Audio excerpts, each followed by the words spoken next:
Oui, ça va. Ah. Il était une fois, dans un canton du village de Tabosintac, une vieille dame qui habitait sur une ferme. Cette dame, Madame Vézina, croyez-le ou croyez-le pas, elle s'était mariée 7 fois. Elle était veuve depuis 7 ans et elle avait eu 7 paires de besons. Ils étaient tous mariés autres que les 2 derniers, qu'elle avait appelés Jean peut plus, puis Jean veut plus. Mais Jean peut plus, puis Jean veut plus, ils aimaient travailler sur la terre. C'étaient des très très bons travailleurs, laboureurs, fermiers. Mais pour être intelligent, ça laissait à désirer. C'était point eux qui avaient inventé le bouton 4 trous, ni mis les pattes aux mouches, puis encore moins inventé la bicycle à 2 roues. Ils pensaient point du tout de se marier. Mais leur mère, elle aurait voulu qu'ils se seraient mariés comme les autres de sa famille. Alors une journée, elle leur dit, vous savez là, en bas de la butte là, il y avait 2 filles que vous pourriez peut-être avoir en mariage si vous alliez les voir. Oh mais j'en peux plus, puis j'en veux plus. On dit, nous autres, ils sont gênés. Je ne savais pas comment faire, ça, aller voir ces filles-là.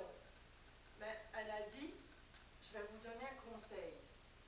Vous allez là, vous rouvrez la porte, puis vous rentrez, puis vous dites bonsoir. Hein? J'en peux plus, puis j'en veux plus. On décidait peut-être qu'une bonne soirée allait s'encourager à faire ce que leur mère voulait qu'ils fassent. Une journée, ils ont dit, c'est ce soir, on y va.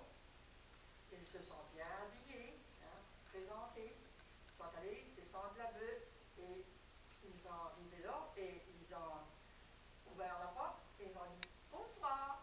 Puis ils se sont retournés chez eux.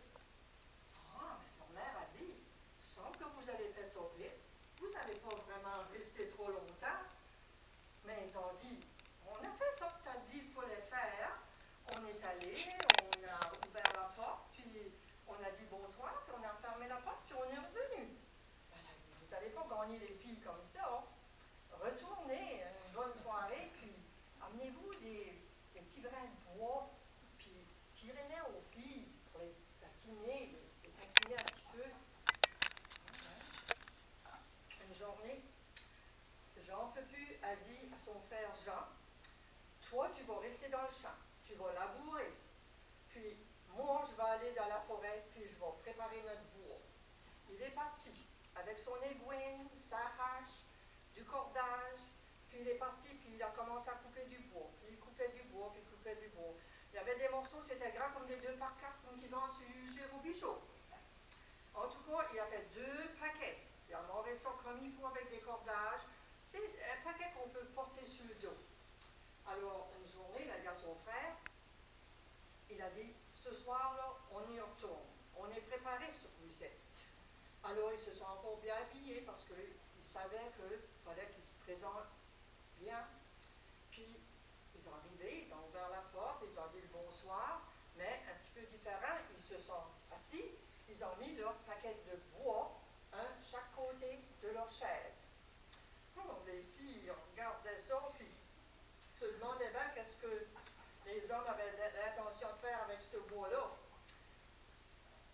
Tout à coup, un a fait un clin d'œil à l'autre.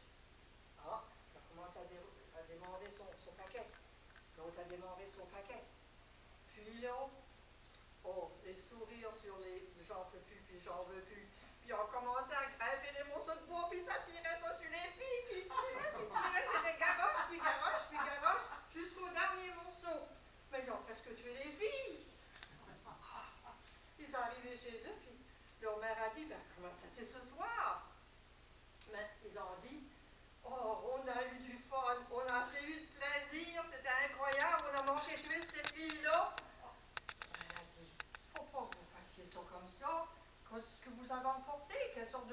on dit des gros bois, des 2x4 et des 2x6. Elle a dit la prochaine fois, allez-y avec des petits bois un petit peu moins lourds, un petit peu moins lents. Alors, ils sont allés avec des cure-dents, tout petits, tout petits, tout petits, juste assez pour taquiner les filles. Et là, les filles, ils avaient entendu dire que ces hommes-là, même s'ils n'étaient pas trop intelligents, ils étaient riches, ils avaient beaucoup d'argent. Alors, même s'ils se sont fait tirer des cure-dents par-ci, par-là, ça ne les a pas dérangés. Ils ont accepté de marier les deux gens. Mais ça n'a pas été longtemps. Après qu'ils ont eu dépensé l'argent, ils voulaient s'en débarrasser de leurs messieurs, ces imbéciles-là. Alors, la première, elle a dit, moi, je vais commencer. Je vais dire à mon Jean Pepu qu'il s'en aille au champ, puis qu'il est perdu. Puis le midi, je vais aller lui porter son dîner. Alors, elle est arrivée là, à l'heure du midi, puis elle a fait lui donner son dîner. Elle dit, oui, Jean, là, où est-ce que tu crois que t'es? Mais il a dit, vraiment, je sais pas. Mais elle a dit, sais-tu quoi? T'es perdu? T'es vraiment perdu? Ah, je suis perdu? Ben, si je suis perdu, il faut absolument que je commence à me chercher. Ben, elle a dit, oui, t'es perdu, tu sais pas ce que t'es, il faut que tu te cherches. Puis dans ce temps-là, l'autre, avec son Jean Pepu, elle voulu aller plus loin que juste qu'il soit perdu. Elle a dit, toi là, t'es mort. T'es mort. Mais lui, c'était des gens qui étaient, comme nous autres, nous aurions en bon français, willing de faire n'importe quoi. Ben, si qu'elle avait dit qu'il était mort, il fallait qu'il fît à croire qu'il était mort, c'est tout. Alors il a fait comme s'il était mort, puis elle a trouvé une boîte, puis elle l'a mis dans la boîte, puis ils sont partis en procession pour aller l'enterrer. Elle voulait vraiment s'en débarrasser. On ne savait pas rien de question de ça. Puis, en chemin, ben, le Jean Pepu qui était perdu, ben, il a vu ça, il a pensé, mon Dieu, ça fait un jour que je serais dans cette boîte-là. Vous savez, c'était des jumeaux, puis ils se ressemblaient comme deux gouttes d'eau. Alors, Jean Pepu arrive à la boîte, il a dit, wow! Puis ils ont arrêté, puis il a ouvert le couvert,